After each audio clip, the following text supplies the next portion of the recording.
Anna, are you able to hear me and see the slides?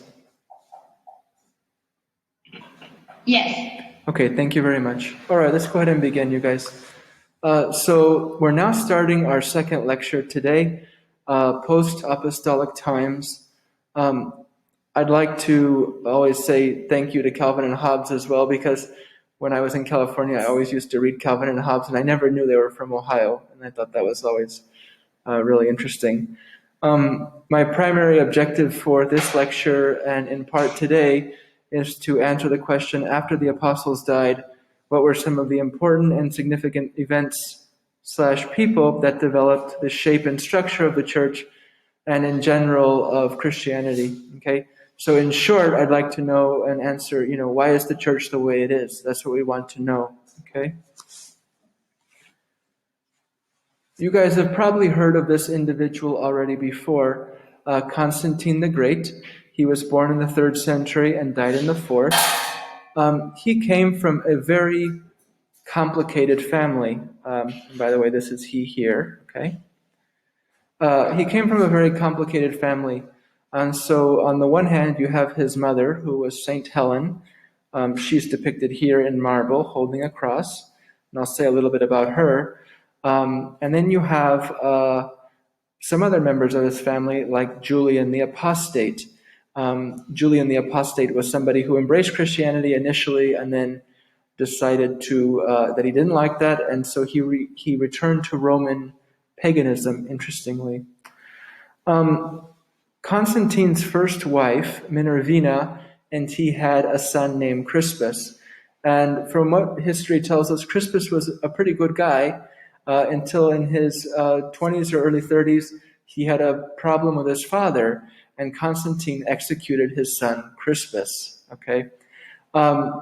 History and legend sort of combine with this story to say that actually Constantine's second wife, Flavia Fausta, had an illicit affair with her stepson, Crispus.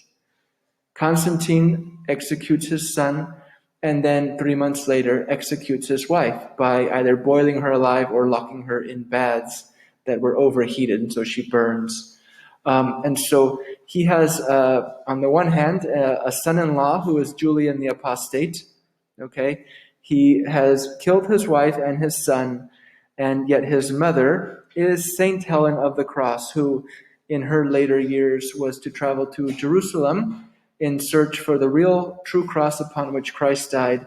Legend has it she is successful in her search, and she brings it back to Rome. So Constantine has a sort of complicated family. In the year 313, he does something that is extremely significant for Christians. And this goes to whether or not you're Catholic or not Catholic and some other kind of Christian. Constantine was very influential in this way. In 313, he legalizes Christianity through the Edict of Milan. Now, he doesn't make it the official religion of the empire, but he does legalize it. This is Christianity's first big political break. They're allowed to start constructing churches. They're allowed to meet in public. They don't have to be afraid of official authorities persecuting them anymore. And so Constantine is very important for the development of the church. Interestingly, Constantine is also the first Christian emperor, but he doesn't convert to Christianity until 337, the same year in which he dies. Okay, so it's not like he converted to Christianity and then said afterward, "Oh, I better make this legal." He decides 24 years earlier to make it legal, and then he is baptized in the same year he dies. Under the reign of Constantine, the Council of Nicaea is also convened. The Council of Nicaea is the council wherein leaders from the Christian world came together and discussed what would constitute Orthodox Christianity. What did we really believe? Now, a very important product survives from the Council of Nicaea in the form of a text or a document. And what is that today? What is it? The Nicene Creed. Okay, The Nicene Creed is the product of the Council of Nicaea. I would direct you here just to notice the change in spelling. Nicaea is Nicaea, A-E-A, you see that? But Nicene Creed is Nicene. English is such a difficult language, but they're the same thing. Well, you might imagine that not everybody at the council was equally enamored with the document. One of those people was a priest named Arius. Arius did not agree with the council's belief that Jesus was the same level of divinity as God. Arius thought that Jesus was distinct, a separate being made by God. Analogously, we might say he was something like Hercules, but he wasn't God. And so that puts him sort of outside the inner circle, right? That causes some problems. He is not without his followers. He has quite a few.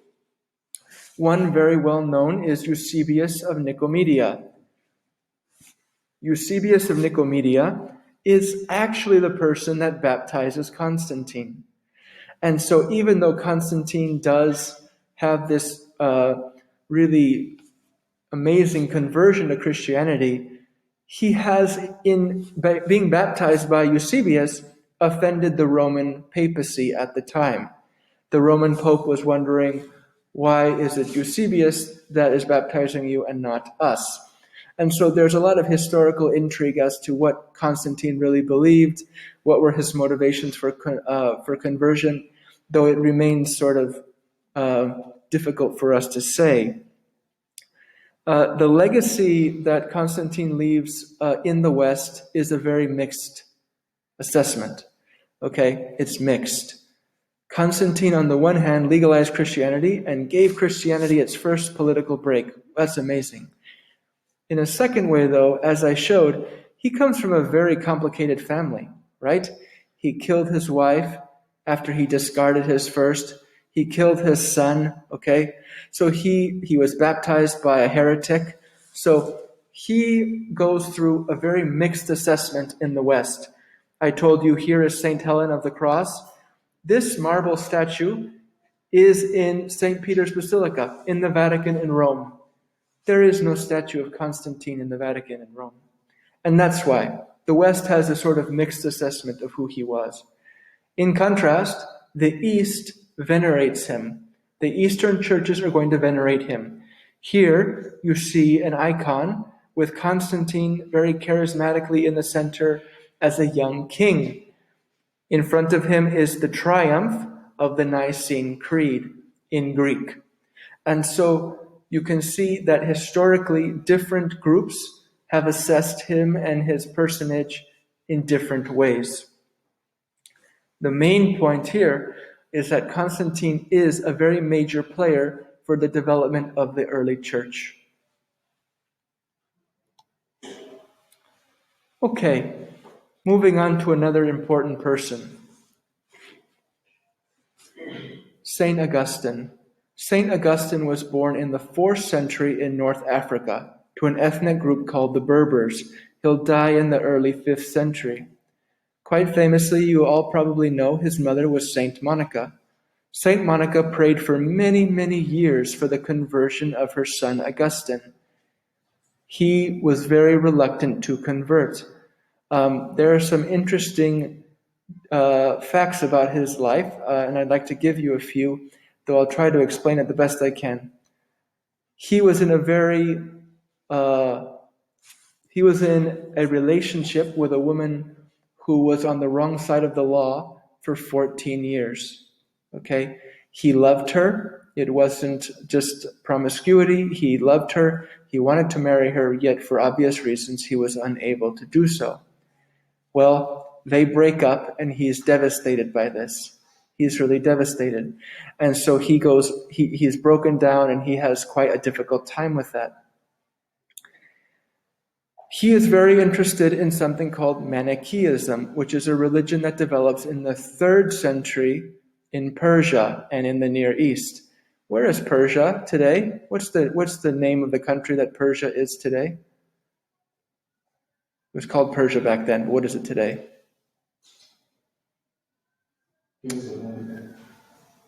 Starts with an I. Iran. So Mani the prophet is the founder of Manichaeism, which at the time was called the religion of the light. And it begins again in the 3rd century in Persia, in Iran. Okay? Mani the prophet is an interesting person. Mani the prophet believes he is the 4th person, the 4th and final prophet of God. So first there was Zoroaster, who was in Persia. Then there was the Buddha, and then Jesus, and then Mani the prophet. It is a very popular movement and remains Christianity's largest competitor for several centuries. You can see Manichaeism is very influential, and it spreads rather quickly in Western China. To this day, there are Manichaean priests in China, in Western China. Okay, history doesn't agree with this, but the tradition of the Manichaeans is that Mani the prophet, like Jesus, was crucified. Here you see a Persian fresco where Mani is hanging from a palm tree. We'll talk a little bit more about Manichaeism in a second, but let us move on for the moment. Nevertheless, St. Augustine does have a conversion experience where he leaves Manichaean thought and converts to full Christianity. He outlines this in his autobiographical work, The Confessions, where he also gives a major sort of outline of his theology, okay? But first, before we get into that, I'd like to say he mentions some important things about the church in his work, City of God. Perhaps one of the main points in City of God is this, that this is what Augustine thinks. When the church becomes too intertwined with the state, it becomes corrupted. He thinks when the church gets too close to the state, it becomes corrupt. Now, he says sometimes the state is good because it supports the church, it defends the church, and that's good. But what happens often is they become too close, and one corrupts the other, often the church corrupting the state. And so he defends a separation between those two things. All right, let's move on a little bit. Number 1 in his theology. St. Augustine, historically speaking, was very educated in Neoplatonism. That means they were, in an indirect way, educated in the thought of Plato. So some of the categories through which Augustine thinks about Christianity are in Platonic terms. So the first would be body and soul. For Augustine, the person is a body and a soul. Now, he doesn't use the Latin word for soul, animus. He inherits the Greek word, psyche. And so for Augustine, this is important, there is no distinction between the soul of a person and a person's intellect or mind. For the ancient Greeks, there was no difference between a person's mind and a person's soul. And that's true for Augustine as well. Number 2. I'm going to try and explain this one as best I can. Augustine believes that everybody, like Genesis says, was made in the image and likeness of God. But he understands that in a very particular way. He believes that God, the triune God, has left a very special and strong impress on the creation. So he believes people mirror, and their relationship with others mirror the Trinity. And hear how he thinks it happens. In the same way that God is so in love with his own mind and intellect, and whom we call Jesus, that love is so strong, it begets a third person, that is the Spirit of God. That dynamism, that relationship is so strong, it has its own personality that is called the Holy Spirit. Okay, similarly, human beings in their interactions with others, when one person commits to a complementary other in a sacramental love, unconditional, self-giving, all that, it produces a third person as well. It's called the child. It's called the child. So Augustine sees that the love between a man and a woman, a complementary love between a man and a woman that is totally self-gift and unconditional, which mimics the Trinity, like the Trinity, produces a third person. In this case, speaking about people, it's a baby. Augustine sees that God is love, but that love is productive. It produces. And so Augustine says we are made in the image and likeness of God, but in this very particular way, in that our whole structure with others is oriented to love and productivity. And I'm not talking about productivity like making money. I'm talking about, in some ways, having family. Okay? Number 3.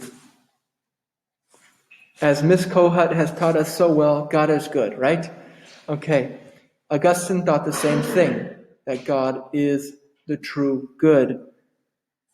When it came time to answer the question, what then is evil, he had to think.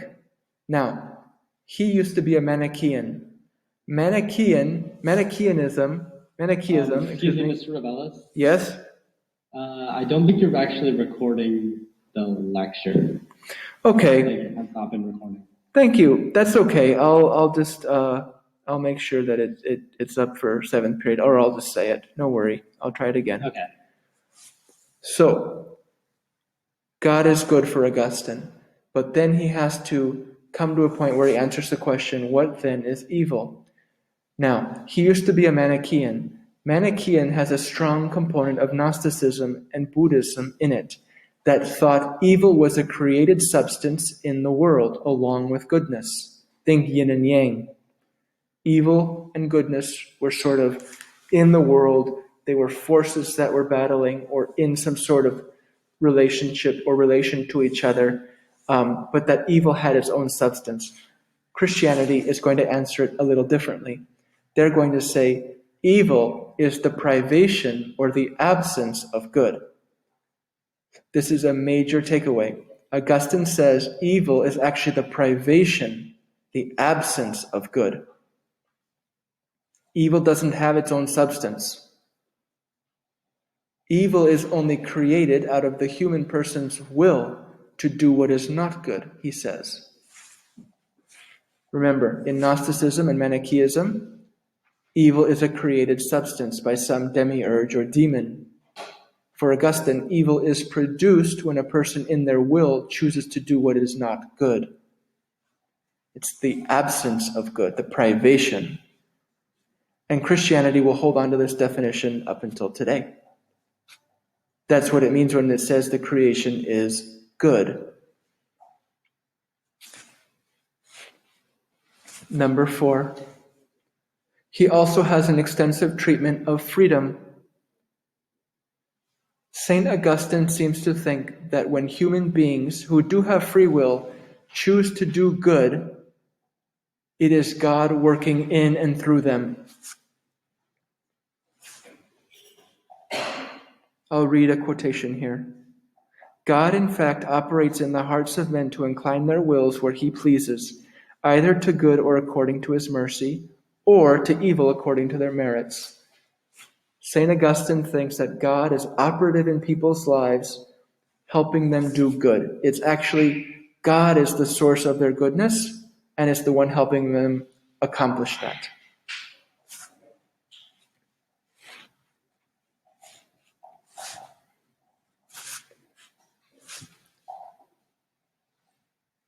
Clearly, people like Martin Luther and John Calvin are going to have a lot to say about this. And when we get to the Reformation, we will see how Martin Luther and John Calvin and people like this really try to reappraise who St. Augustine was and his theology. And they'll try to show it to the Catholics and say, look, you missed it. Your own saint said it, but we got it wrong. And so we will talk about St. Augustine at that time too. But so this is an important theme for considering how the church is also shaped. It will come up in the Reformation again. Number 5, and this is perhaps the most important takeaway of the lecture today. St. Augustine has a very simple and yet profound explanation of the truth.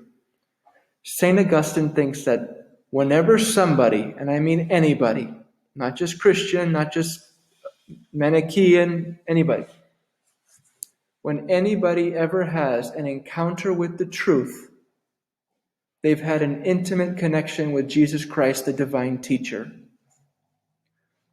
Whenever somebody, and I mean anybody, has had an encounter with the truth, they've had an intimate connection or encounter with Jesus himself.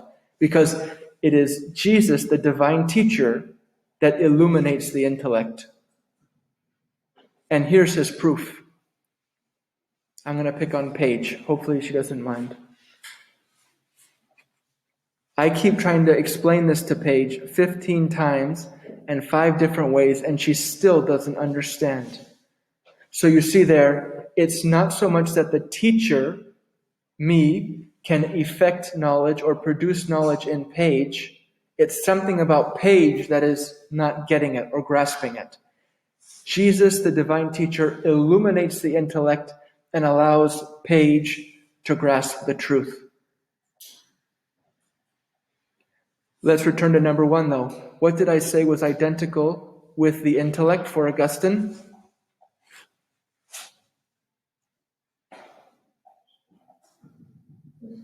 The soul. So here is, I'm going to put it together for you. Augustine spiritualizes learning. When you're learning and Jesus is working, illuminating your intellect, he's actually graciously working in your soul. With Augustine, there is a baptism of knowledge or a baptism of education, so to speak.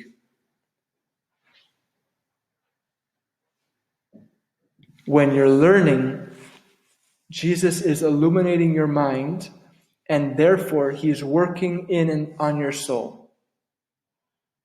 The divine teacher is bringing your soul up. And so St. Augustine, in these 5 things I've tried to show you, develops a very complete, full picture of anthropology, of what a person is. He has a very full anthropology. He says, we are composed of freedom and will. When I am free to do what is good, it's God acting in me. When I am choosing to know something, it is God acting on my mind and on my soul.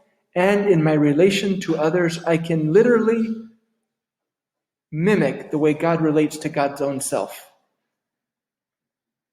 It's a full anthropology. It's a very serious set of claims for Christianity. And people are going to think about it for a very long time. Augustine has a very articulated anthropology. I'll say it again.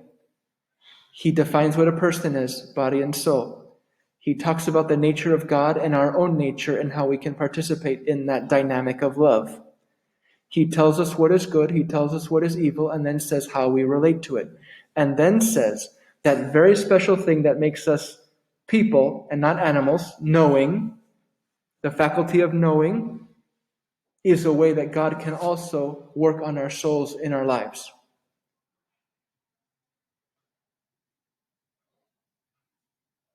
It's a very large claim. And so, the last point, grace and salvation, for Augustine, people are saved by God's grace, not by anything that they can do. They can't save themselves. It's only by God's grace that we can be saved.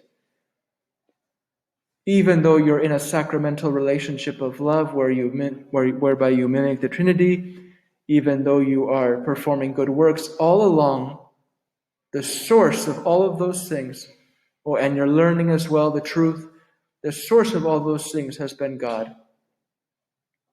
That's part of God's grace. If you look at the painting, what you see is written here. This is God, the light of God, is going through Augustine's senses, his eyes, and it's illuminating his mind and his heart. What is written here as the light of God? Can you see that? Veritas. What does that say? Veritas, which means what? Truth. It's truth. For Augustine, God and truth are the same thing. He takes very seriously Jesus' claim, I am the way, the truth, and the life. No longer is truth some sort of ideal thing that we can't attain. It's a person. This is really the heart at Augustine's. This is really at the heart of Augustine's theology.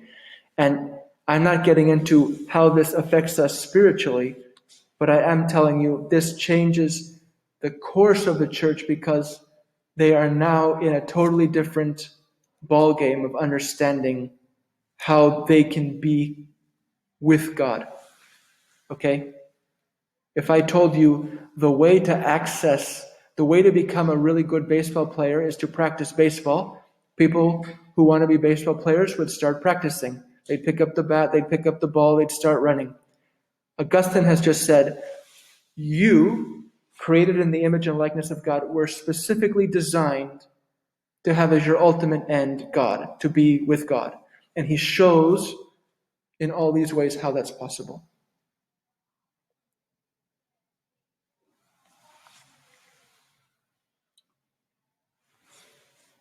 Does anyone have any questions?